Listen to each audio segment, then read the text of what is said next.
Can I just get a show of hands? Is everyone here running their own business? So they're like key director, making all the decisions, everything? Okay, that's super useful. Well done. That's great. It's hard, but it's also the most effective way to build wealth, I think, in your life. So I'm here to try and give you some tips, help you do it, hopefully make it a little bit less painful. So we're here to talk about building a business up to that $5 million revenue mark. The reason I've chosen 5 mil is that a lot of people, most people don't get there. And the journey from obviously the startup phase, but mostly that journey from $500,000 to 5 million is perilous. It's where a lot of people get stuck. There's a lot of pitfalls. And that's why I've gotten super specific with where I'm trying to help people. Generally above the 5 million, you'll have the budget or you've already built the management team and structures and systems and processes that is going to help you get to 10 mil a little bit easier. But the path from 1 to 5 is often where you're getting pulled in a bunch of directions. And that's what I've tried to focus on here.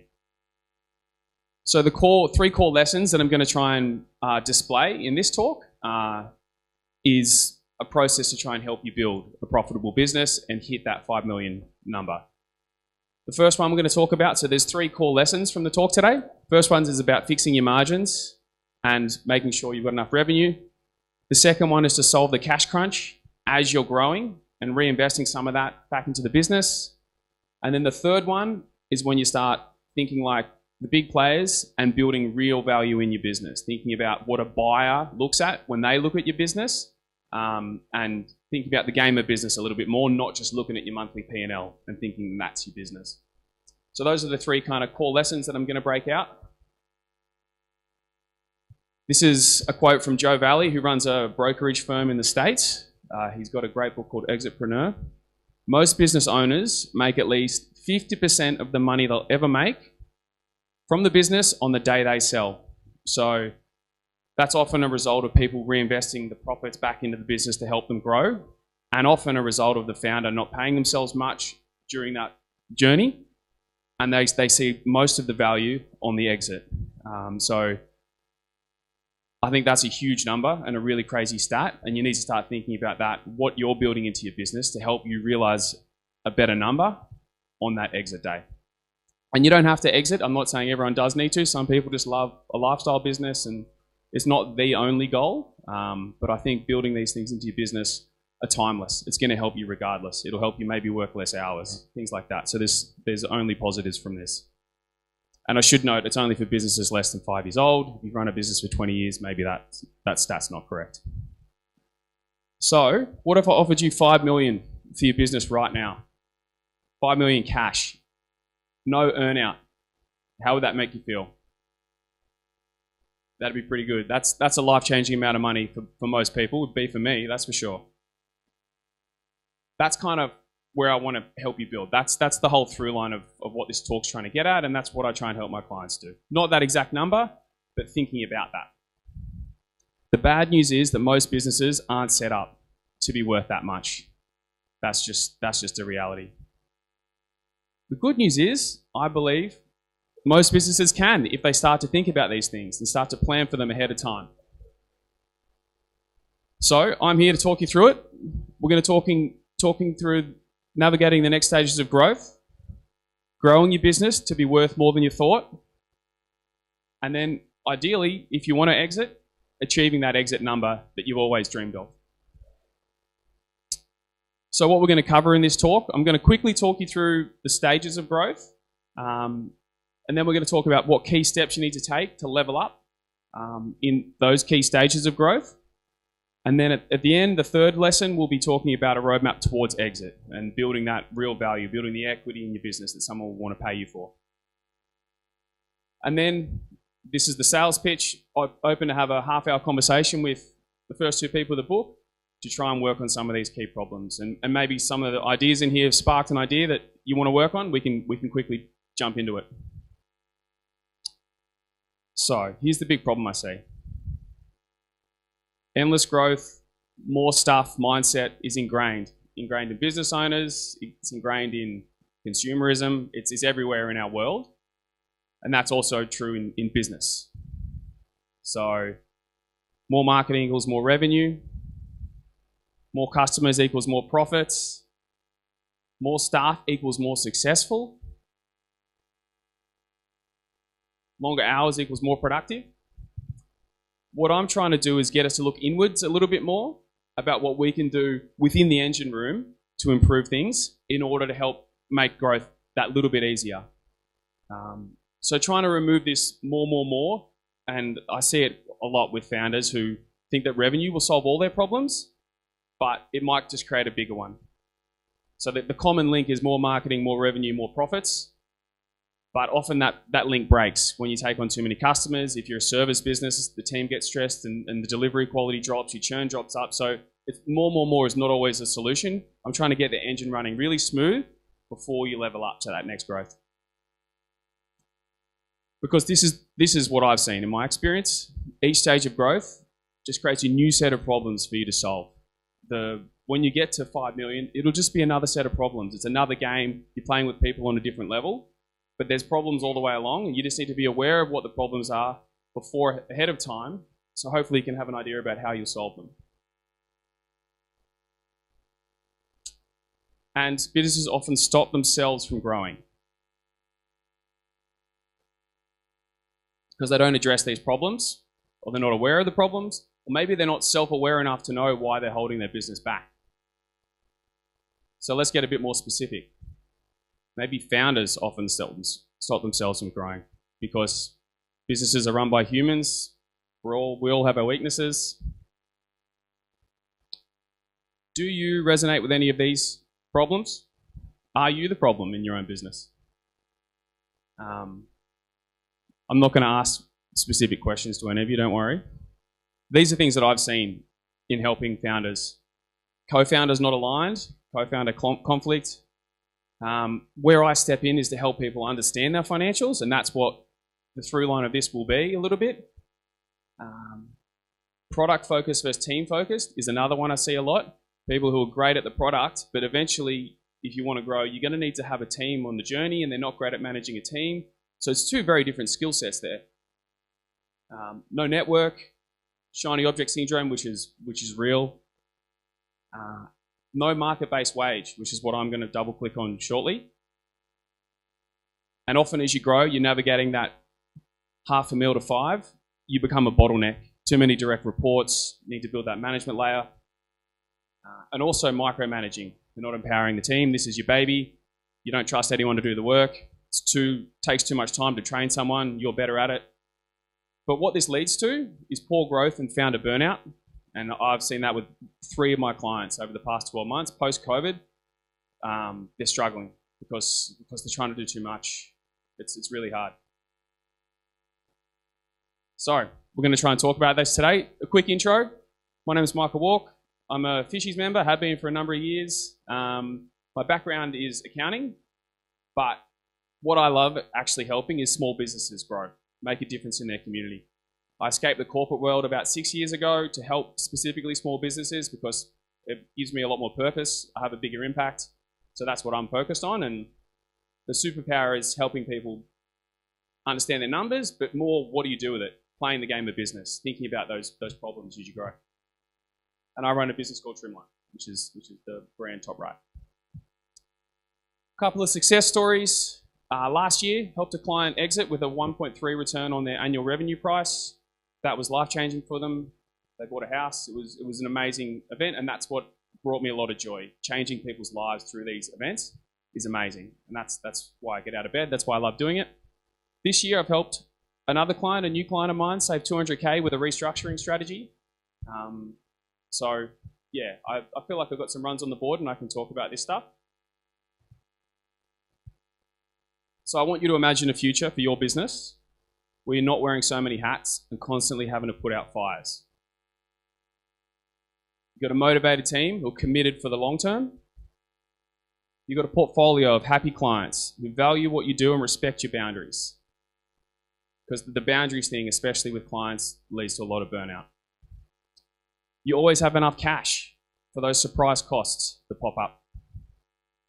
You can draw a great wage from the business and still have quarterly dividends to invest, maybe in other asset classes, de-risk the current business.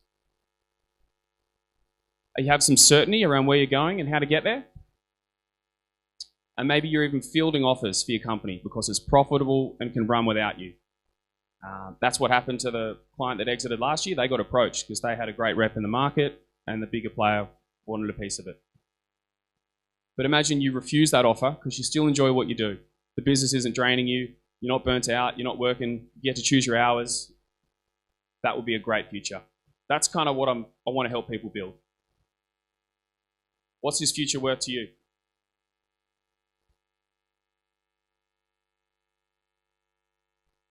All right, let's get into it. Let's work out how to make this a reality for you. So these are the stages of growth I talked about at the start. Then we're going to work out the key challenges at each of those stages. And this talk is just going to cover 3 key lessons from 3 key stages. And then you create an action plan, you get to work. So this will be shared. There's a QR link at the end where you'll be able to download this. You download the full thing. There's a 48-page ebook for each 3 key stages that we're going to cover. It's got this bunch of other tactical stuff. All I've done is lift some of the core messages from it, and we'll kind of talk about it today. But the 3 key stages we're talking about, you can see 1 to 5 years: launch, growth, scale, established, exit. The 3 that we're going to talk about, and the ones I'm focusing on, are years 2, 3, and 4, which is that you've kind of made it out of that $500,000 and you're trying to grow from 1 up to 5. So navigating those really tricky years where the business naturally takes a profitability hit. These are the ones that most businesses don't make it out of. That's why I'm focusing on how do we navigate this stage of growth. Naturally takes a profitability hit in these years for a number of reasons. One of the core ones is eventually the founder can't do it themselves. They've got to build a management team. Management teams are expensive, and that layer of cost, that wage cost, is really hard. And managing when to do that becomes really hard. There's a bunch of other reasons why it's hard. It's not just that. It's having a product the market wants, all the other things, but this is part of what I'm trying to solve here. This is the overall thesis. But this will be a little bit overwhelming. You'll probably get a lot of ideas. Just find one idea to action this week. Honestly, the ebook's value pack, it's got a bunch of tactical things. Download it, find one thing that gels with you, have a crack at that. I've been to lots of these talks before and you get a bit overwhelmed with too much information. Just kind of find the one that resonates with you and start on that. Get some momentum. All right, so this is growth stage. $500,000, maybe $1 million. What happens at the growth stage? Often the new clients that come in the door and we have a look at their Xero file, peek under the hood. They don't know what their numbers are telling them, and they've distorted their numbers by accident or neglect. They're not quite sure of their financials. When you don't know what you're looking at or your numbers aren't correct, you're making poor decisions. You don't really know where you're at now. How can you plan for the future? And often you're flying blind. You're looking at your bank account a lot, but you don't have accurate data and you don't know what's going to happen. This is from a sales call 2 weeks ago with a husband and wife team in Queensland. They told me we're doing about 18 to 20% net profit at the moment, but neither of us are taking a wage. So the business wasn't doing 18 to 20% net profit because 2 of the most important people in the business weren't taking a wage. They might be breaking even. And they were wondering why they're working so hard and struggling. I see this a lot, and that's why it's the number one thing I want to talk about in this first growth stage. And not paying yourself a wage or underpaying yourself is a huge, huge issue because often you might be underpricing your product as you don't understand how much it's costing you. Your whole business model might be out of whack because core cost of the business isn't being recognized, which is that wage line. Owners often make up for that lack of wage by throwing personal expenses through the business, or you might be taking money out via owner drawings, which sits on the balance sheet. And often people in this early stage don't really get the difference between a P&L and a balance sheet. And maybe you're only looking at your P&L, you think you're doing well, even if you are paying yourself a wage, but you're not looking at things that might be racking up on your balance sheet that are causing big risks to the business. So that's where you can get into trouble with ATO debts, credit cards, staff liabilities. Maybe you're being caught out with quarterly super payment you forgot about, you didn't realize you had to make, and that hurts. So get a P&L that makes sense to you, that has a wage in there for you, but also start to think about here and what else you could be keeping an eye on upcoming. So to solve this first stage of growth, always pay yourself properly first. Pay yourself a market-based wage is the first way to do this. Value yourself in the business, because you're never going to be able to build yourself out of your business if you're the whole time your business is not used to paying a market-based wage for your role, the most important role in the business. The reason people can't build themselves out of the business is because they've underpaid themselves from the start. This thing's grown around them and it's just used to you not getting much wage. So your entire company's business model is based off a lie. It's not used to having that amount of overhead in it. And then when you try and hire someone, it's a very rude shock because it's an expensive hire and you don't realize that maybe you don't have product market fit. Maybe you've grown because you've got a cheaper product than everyone else because you weren't recognizing the core cost of doing business. So it seems simple, but it's actually really powerful if you think about it. And then, as I said, once you see a proper wage for that role, your role in the business, CEO, whatever hat you're wearing, you can then have a look at what your overheads looks like. You can fix your margins.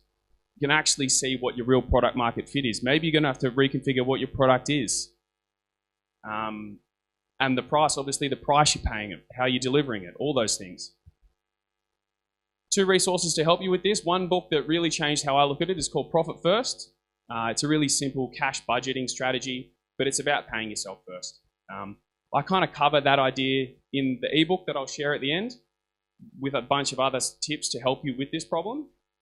But I think you need to value yourself, pay yourself a market-based wage, otherwise you'll never build yourself out of your own business. Great.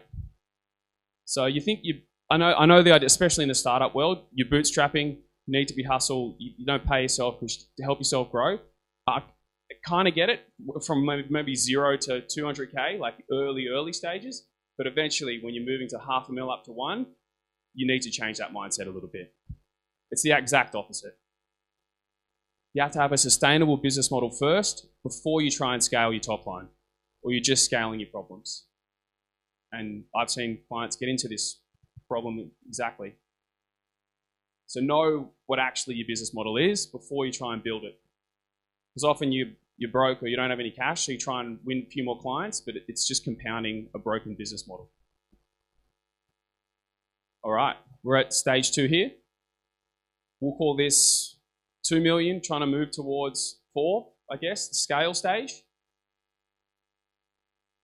So we're just talked about fixing your margins, and one of the core lessons from that is knowing what your margins are, paying yourself a wage so you understand what the business imbalance looks like, and then you can start to think about scaling. Number 1 problem at this stage is solving the cash crunch and reinvesting for growth.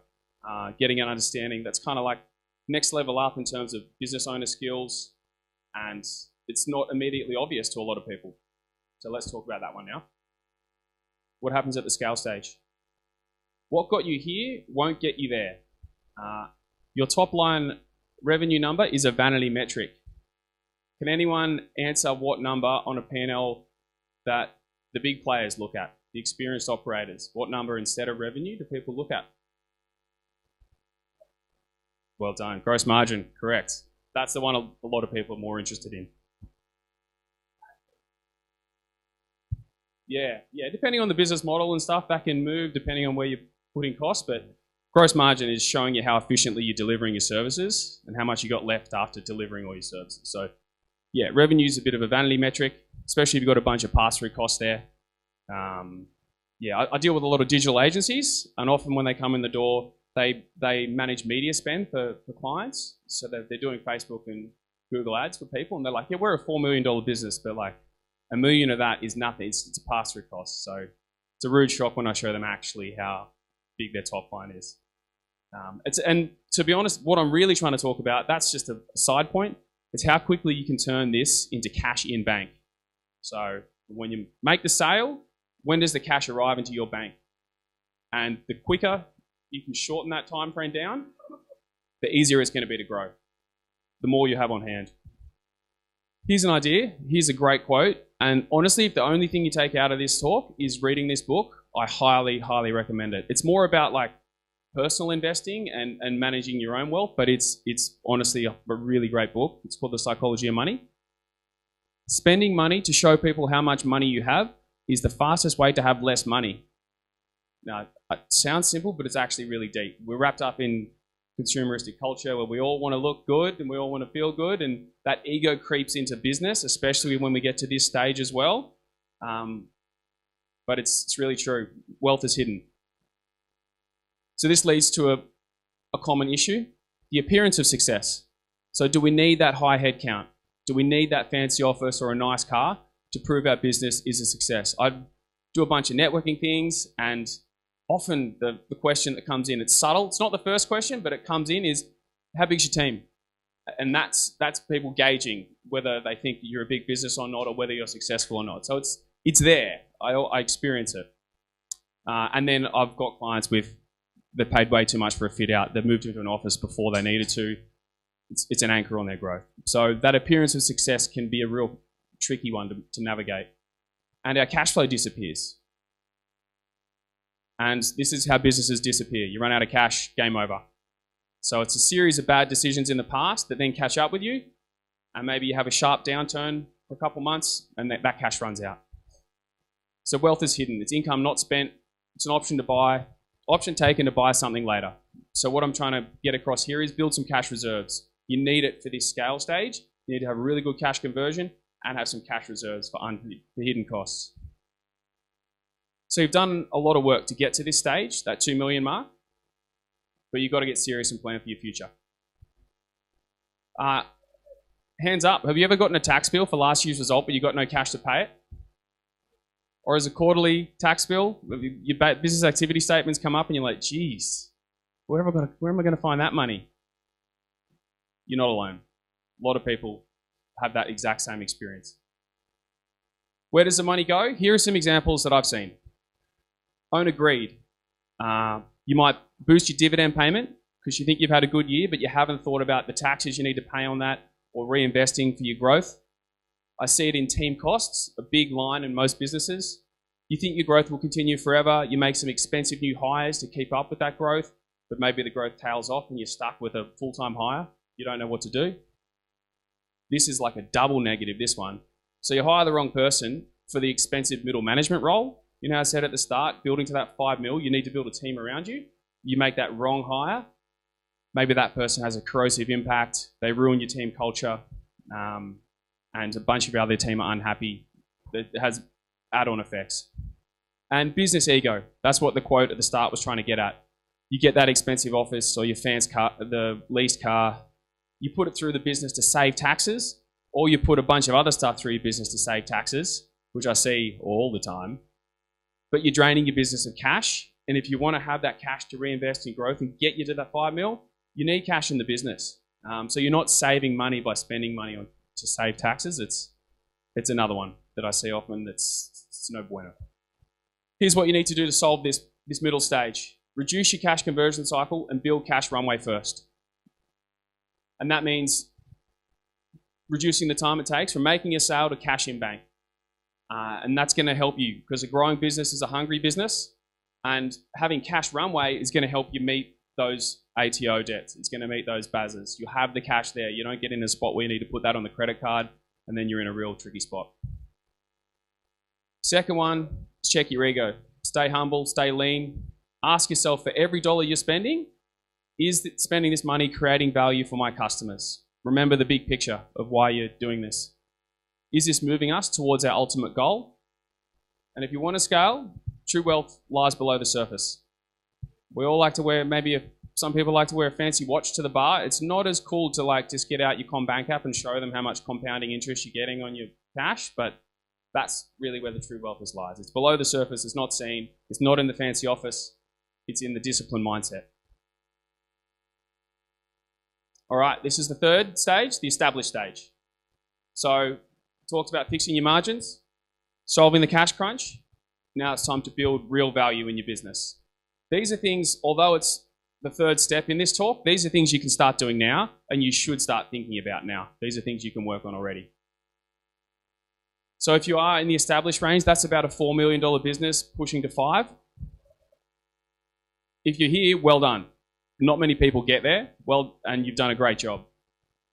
But this stage does carry risk.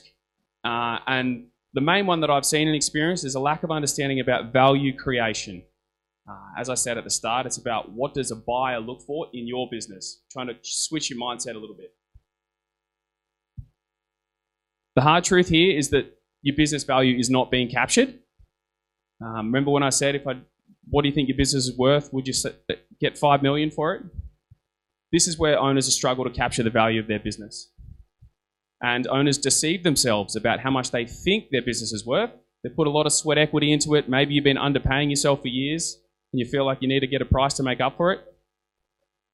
And you think that's what the number should be. But unfortunately, a business market value is only based on what someone is willing to pay. And that's the same for the real estate market, any market. But it's true. At a point in time, that number can go up and down as well, depending on when you time it. But that's really all your business is worth. It's your job to prove that value to someone. Prove that to a buyer. You need to be able to show them. It can't just be a feeling. So, what someone's willing to pay for your business can vary wildly. If you have multiple people that want to buy your business, you're in a good position. You've got leverage. But the buyers will often hammer you down, trying to pick holes in your supporting documents. You set up a data room. They get all the due diligence. They get to go in and have a look through all your business. And the common strategy is to work out, well, things are missing. Where's this? Where's that? And it's all about basically price negotiation.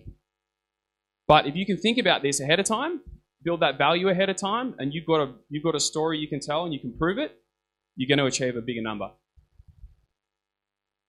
So here's some questions that I think hopefully will prompt some things that you could work on. You know when I said just pick one thing? These questions will give you a good prompt to think about what you might need to work on. Are your finances clean? Do you have 3 years of solid results? Are they all going the right way?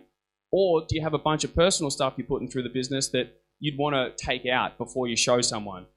These are often called add backs.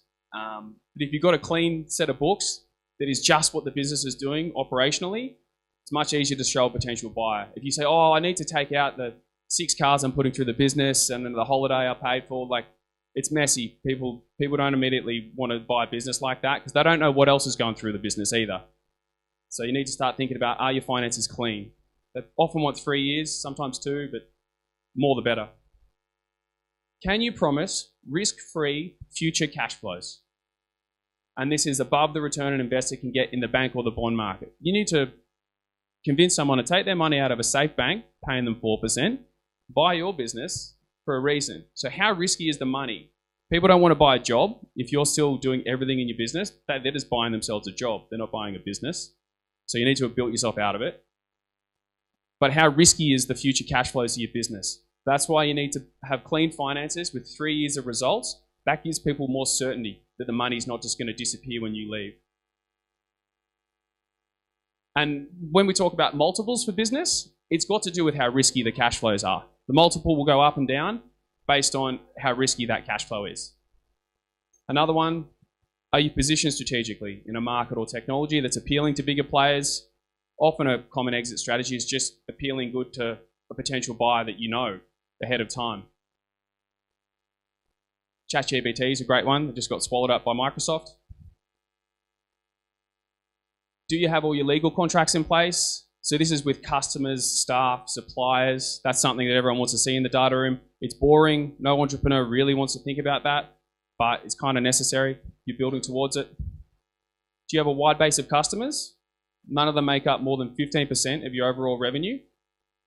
That's called key customer risk, but it's not a great look if you have a huge customer that makes up all your revenue. Could you prove that you could walk away, hand the keys over, with nothing breaking in the business? This is something I do with my coaching clients. We call it the laptop test. And when on the call, in that moment, I say, if you close the laptop at the end of this call, how long would it take before your businesses break, before your customers start to go crazy or your team starts to go nuts and your revenue drops? Like, how many weeks would that be? And for a lot of owners, that's a scary amount of time because they realize they're really tied to the business and they need to be there every day. They've built themselves a really demanding job. So I'm not saying you need to walk away. If you love your business, keep doing it, but have the systems in place where you could walk away if you wanted to. And how can you prove that clients or staff won't leave after the sale goes through? That's like contracted revenue. Do you have anything in place. Long-term incentive plans for staff, or at least for your key management team, things like that. So you can know that once you hand the keys over, everyone's not going to walk out the door. Here's a real-world example. Earlier this year, I had an agency client of mine on the Gold Coast. He was burnt out. He wanted to exit. He just for health reasons, he just wanted a break. So we assessed the market value. I approached buyers directly. We knew key people in his space that might potentially want to purchase the business, but we couldn't get a number anywhere near what the founder wanted or what the founder thought the business was worth. And it was a tricky one. And this is the feedback we got. They didn't trust that he could walk away. It had high founder involvement. There was client attrition risk. A lot of the clients hadn't been there for that long and they didn't have contracts in place for the future. So in a forecast, they're putting revenue next month 0. You can't guarantee that, so it's not included in the forecasted revenues. Lack of 3 years of past financials. He changed his business model and his product 12 months ago, so we didn't have that much history to show the history of the business. He said, before this point in time, we were doing X, Y, and Z, and we changed, we pivoted, so no one could see the history of the business. And he didn't have a staff loyalty program. They were all remote team. They didn't know if they were going to stick around after. So there was a lot of risk from the buyers, and they were not going to pay anywhere near what he wanted. But the good news, this is a good news story, the founder now has the motivation to respond to this feedback, and a lot of his burnout was that he felt like he was trapped in his business, but going through the process of being like, hey, I can eventually sell this thing. There's people that will give me some money. And he kind of had a light bulb moment that he's gone back to the drawing board and he's going to respond to this feedback. And he's now going to build towards the number he wants because he's gotten basically a whole bunch of feedback of what he needs to improve. And so he's going to reverse engineer that to build towards the number he wants with all this in mind. And that's kind of what I'm trying to get across here. Think about the game of if you do want to eventually exit, what people see value in, you can start building that now. So he's reverse engineering this to exit with the figure he wants. This is what the process looks like. All your growth marketers in the room will probably be familiar with these steps. Keep the clients you have, find more of them, convert more of them into your business. The main ones that I work about, the main ones that I look at with my businesses and I try and help people with are transaction value. So your margins, your product margins, and also your delivery, client retention is another big one. So those are the two ones that I mainly work with because when you sell too much, often things break in your business and your retention goes up. So it's balancing growth by keeping the product quality high whilst growing. And then this is all the cost saving stuff that I was talking about at the start about staying humble, stay lean. Reduce your cost of sales. So finding efficiencies in how you deliver or reducing your overheads. And then this is what we're trying to build. This is the end goal for you. Trying to build a business with a strong brand in the market. You've got a scalable product, ideally. You're in a growing market, which is really, really important. You've got a diverse customer base. None of them make up more than 10, 15, 20% of your revenue. Low owner involvement. You've got good systems. Maybe you've got some great IP that's going to add to your value. You've got that history. You can tell a story. You can prove that story with financials, and you're not running a bunch of weird stuff through your business. And you've built that effective leadership team. That's when we're getting to the 5 million, when you've got a team that are around there for the long term. Maybe they've got equity stakes, so they want to be around for longer. That's kind of the end result of what we're trying to build. So whether you're at growth, scale, or established, you can make decisions now that build that value into the future. A friend of mine, Warren Buffett, said, someone's sitting in the shade today because someone planted a tree a long time ago. So my only ask for you guys is, what seeds can you plant today for your future business in 5 years when you start to think about selling? Doesn't mean you don't have to exit completely. Maybe you just want to have a business partner come on board, but these things are timeless and they're gonna pay dividends in the long term if you start thinking about them. So this is all new but different content based on this ebook. Don't worry, I'm not going to spam you. You put in your email, I'll email it to you. You get 2 emails after that and you're not on a list forever, don't worry. And if any of this has struck a note, feel free. There's a 15-minute call booking link. We can have a conversation. And that's the ebook, and it's talking about those stages. That graph that I showed you at the start, it shows you that, it breaks them down, and it gives you a bunch of other tactical stuff to try and help you through these stages. So that's the kind of the core of the talk. And first two people who book, we'll extend it out to a half-hour talk, and we can really try and dive into your business and solve what that core problem is. I'm sure you probably know what your core problem is after hearing some of this. Maybe something's twigged. Generally, the owners often know. So these are some things maybe you resonate with. Maybe you've got an ATO tax debt that's scaring you. I see this a lot. Or maybe you just want to grow from grow to scale. Maybe you're struggling with cash flow, profitability, all of those things. So if you're looking to level up those from one to the other, let's have a conversation, see if I can help. Or if you can just use the ebook and do it yourself, that's a win as well. I haven't hit anything. It's all in that ebook, but if you want to expand on it and help implementing, we can have a conversation. And all I really want you to do is just do something after this. Don't just forget this talk, go home and then move on with your life. Just take some action. One thing. That's all I ask. Action is expensive, but inaction costs a fortune. All right, guys, I'll leave it there. Thanks for your time. Hopefully you got some value. And I'll leave this QR code. I'll skip through the case studies. And there's the QR code if you haven't got it. Hopefully you can read it. And thanks for your time. Feel free to come up and have a chat, or if you've got any questions, happy to answer. But thanks for your time. Hopefully you got some value from it.